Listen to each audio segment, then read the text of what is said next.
સાવલી નગરપાલિકાના ward number 2ની બેઠકની પેટા ચૂંટણી યોજાઈ હતી, જેમાં ભાજપના ઉમેદવારોએ 740 મત મેળવી 219 મતની સરસાઈ સાથે વિજેતા બનતા ભાજપે ફરી બેઠક જાળવી રાખી હતી।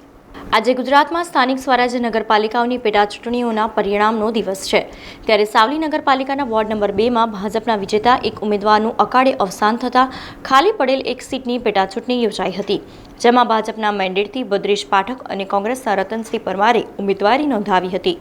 જ્યાં મતદાન બાદ આજે સાવલી તાલુકા સેવા સદન ખાતે મતગણતરી હાથ ધરાઈ હતી, જેમાં 2522 મતદારો પૈકી 1285 મતદાતાઓએ મતદાન કર્યું હતું, જેમાં કોંગ્રેસના ઉમેદવાર રતનસિંહ પરમારને 521 મત અને ભાજપના ભદ્રેશ પાઠકને 740 મત મળતા 219 મતથી તેઓ વિજેતા જાહેર કરાયા હતા।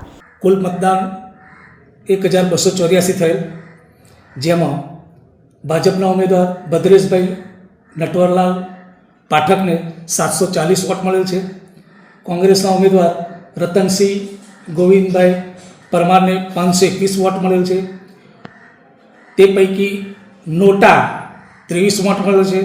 આમ ભાજપના ઉમેદવાર 740 અને કોંગ્રેસના ઉમેદવાર 521 એ કરતાં 219 મતથી ભદ્રેશભાઈ નટવરલાલ પાઠકને વિજેતા જાહેર કરવામાં આવેલ છે।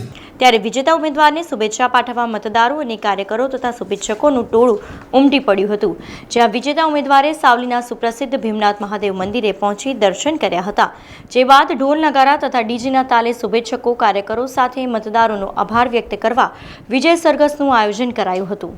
જે ભારતીય જનતા પાર્ટીના ઉમેદવાર અમારા ભદ્રેશભાઈ પાઠકને જે ભારતીય જનતા પાર્ટીએ મેન્ડેટ આપ્યું હતું, તેમનો ભવ્યથી ભવ્ય વિજય થયો છે।